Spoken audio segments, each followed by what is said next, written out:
Gyanesh sir की class में आप सभी दर्शकों का स्वागत है। ज्ञानेश सर की क्लास में हम जानने की कोशिश करते हैं कि देश के जो सामाजिक और राजनीतिक मुद्दे हैं, आखिर उनके मायने क्या है, मतलब क्या है।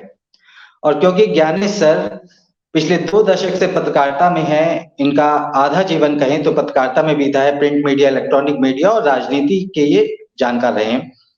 तो इसलिए आज हम ज्ञानेश सर से पूछने जा रहे हैं कि जो संसद में माहौल है, जो विपक्ष मांग कर रहा है कि प्रधानमंत्री बोले, लेकिन जो सत्ता पक्ष है वो कुछ बोल नहीं रहा है। हंगामे हंगामे की भेंट जो है, हर रोज जो संसद का सत्र है वो चढ़ जाता है। ज्ञानेश सर, क्या विपक्ष की मांग पूरी होगी भी या नहीं? देखिए संजय जी, कोई भी मुकाबला जो होता है ना, वो ढंग से किया जाता है। मुकाबला या लड़ाई, अब इसको, हालांकि ये लड़ाई जो है राजनीतिक लड़ाई है, लेकिन विपक्ष जो इंडिया के नाम से बन गया है, कहीं ना कहीं चूक दिखाई पड़ रही है उसकी रणनीति में। क्योंकि आप लगातार डिमांड कर रहे हैं सरकार से कि आप सदन में आइए, आप लोक कॉन्फिडेंस मोशन लाया गया है, नियम कानून बताया जाता है, राष्ट्रपति से मुलाकात करते हैं, आपका प्रतिनिधिमंडल मणिपुर जाता है, लेकिन इसके बीच फिर हरियाणा हो जाता है।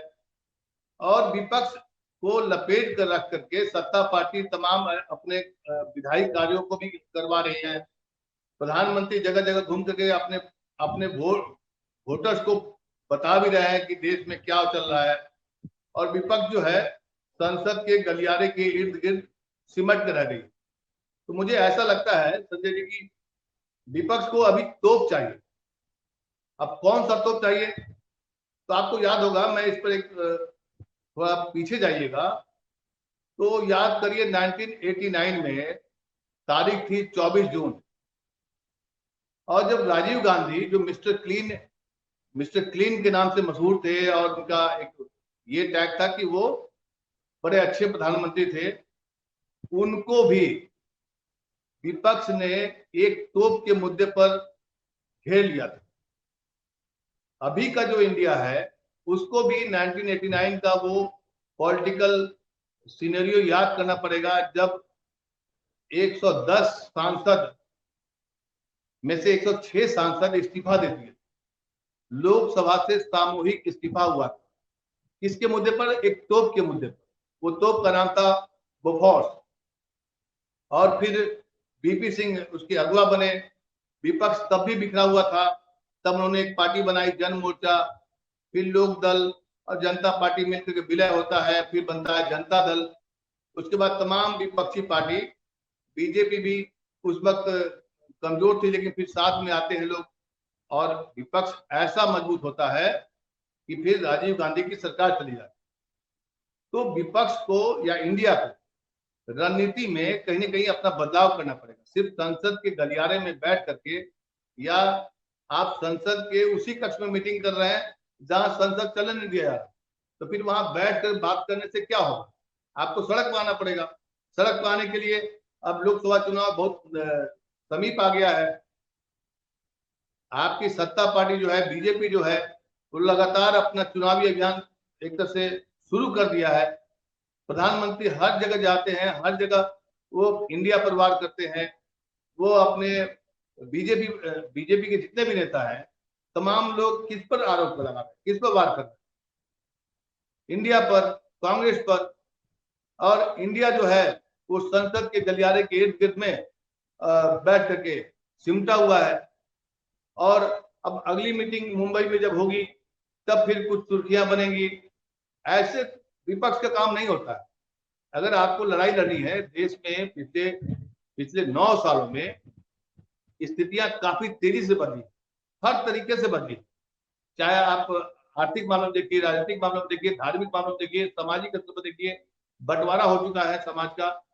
और आप पहले की तुलना में आप उसी तर्ज पर आप विरोध करेंगे, ज्ञापन देंगे। ज्ञापन के अलावा, देने के अलावा, विपक्ष अगर अभी एकजुट है तो क्यों नहीं इस्तीफा देता है, सामूहिक इस्तीफा लोकसभा से? जब आपकी कोई मांग सुनी नहीं जा रही है, जब नियम कानून को ताक पर रखा जा रहा है, आप लगातार आरोप लगा रहे हैं। आलम यह हो गया है कि संसद के जो स्पीकर हैं ओम बिरला ने आज कहा कि संसद में हंगामा हो रहा है, इसलिए मैं दुखी हूं, मैं नहीं आऊंगा। बताइए, देश दुखी है, विपक्ष भी दुखी है, अब लोकसभा स्पीकर भी दुखी हो गए। और मजे में कौन है? सत्तारूढ़ पार्टी बीजेपी, उनके नेता जगह जगह, प्रधानमंत्री हो, चाहे जेपी नड्डा साहब हो, चाहे अमित शाह हो, जगह जगह घूम करके जाते हैं। वहां जिन राज्यों में चुनाव होने हैं वहां पर लगातार रैलियां कर रहे हैं, वहां पर कार्यक्रम कर रहे हैं। तो विपक्ष कुल मिलाकर के देखा जाए तो विपक्ष जो है, इंडिया जो है, उसको तोप चाहिए। तोप चाहिए मतलब तोप वाली रणनीति बनानी पड़ेगी। बीपीसी ने एक कागज पर्ची में लिया और तोप के मुद्दे पर तमाम विपक्षी सांसदों को एकत्र किया और लोकसभा से उसके पूरा होने के पहले ही इस्तीफा दे दिया। बड़ी घटना थी वो। और उससे सरकार जो है, सरकार नहीं बल्कि देश में एक ऐसी स्थितियां बनी, एक ऐसा माहौल बना कि सामने वाला जो राजीव गांधी की सरकार थी वो करप्ट सरकार है, वो नियम कानून नहीं मानती। विपक्ष को भी, इंडिया को भी ऐसे ही रणनीति तैयार करनी होगी, तभी कुछ हो पाएगा।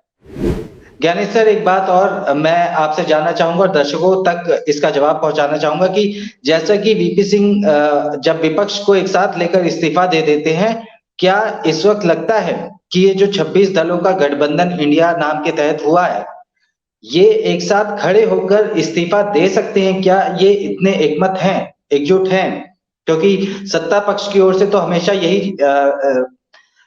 इल्जाम लगाया जाता है कि ये एकजुट नहीं और टूटकर बिखर जाएंगे। देखिए संजय जी, आपको समझना पड़ेगा, देश में इस वक्त सुविधा की राजनीति बहुत की जा रही है। लोग सुविधा के हिसाब से, जितने भी विपक्ष के नेता हैं वो ट्विटर पर आते हैं, और ट्विटर पर आते क्या है, उनका ट्विटर हैंडल करने वाला भी कोई और होता है। जाहिर सी बात है, जब आप सुविधा की राजनीति छोड़ेंगे नहीं, सड़क पर उतरेंगे नहीं, लोगों को बताएंगे नहीं, महीना 2 महीना में एक मीटिंग करेंगे, उससे क्या होने वाला है? देश तो आज भी कल भी परसों भी महंगाई से तरस रहा है, तड़प रहा है। बेरोजगारी का आलम वही है, सामाजिक विद्वेष भरा पड़ा हुआ है।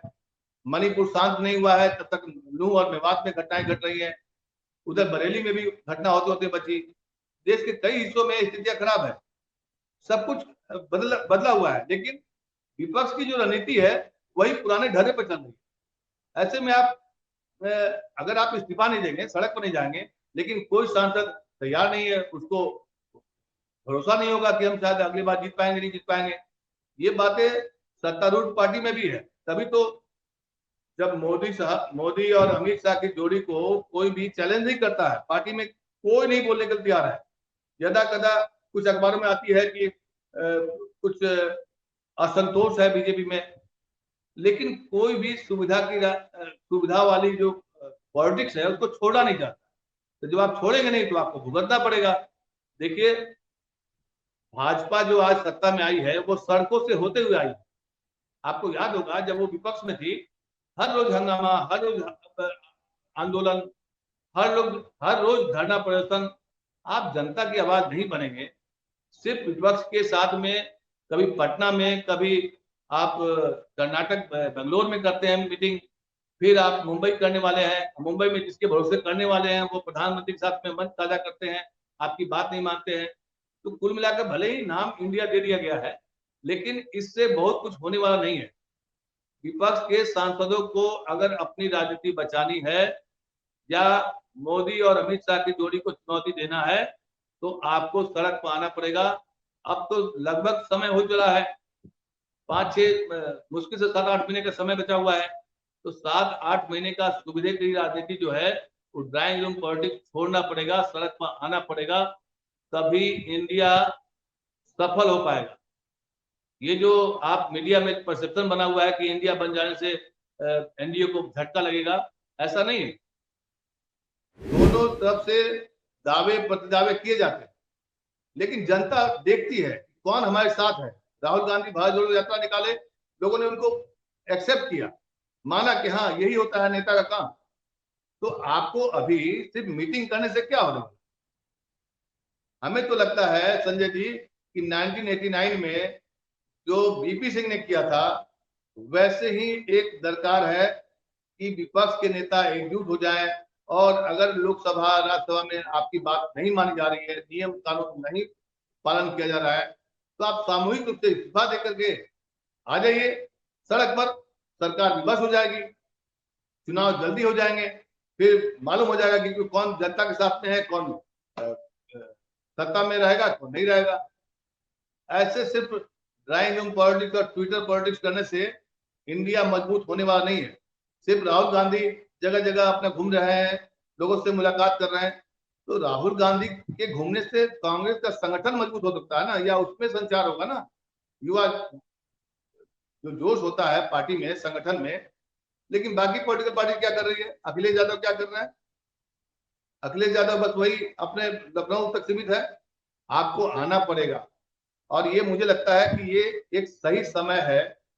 विपक्ष जिस तरह से एकत्रित हुआ है, जिस तरह से उसका नामकरण किया गया है इंडिया, तो इंडिया को दरकार है एक तोप वाली राजनीति करिए, फिर देखिए आपके सामने जो भी रहेगा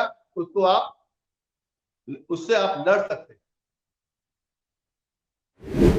तो ज्ञानेश सर की क्लास में आज हमने ज्ञानेश सर से जाना कि किस तरीके से जो इंडिया शब्द के तहत जो विपक्षी गठबंधन एक हुआ है, सिर्फ इंडिया नाम रखने से वो एक तरीके से एक कदम आगे तो बढ़ गए, लेकिन पूरी लड़ाई जीत नहीं सकते। उनको सड़क पे तो आना पड़ेगा, संसद में चिल्लाने से या सिर्फ और सिर्फ ट्विटर पर ट्वीट करने से, पोस्ट करने से कुछ होने वाला नहीं है। जनता तक पहुंचना होगा और जनता की आवाज बनना होगा। तो ये थी आज ज्ञानेश सर की क्लास में विपक्ष को एक सलाह, एक सबक, जो कि वो इतिहास से ले सकते हैं, समझ सकते हैं और इस पे काम करके आगे बढ़ सकते हैं। फिलहाल के लिए इतना ही। नमस्कार। ज्ञानेश सर, आपके बहुत बहुत शुक्रिया।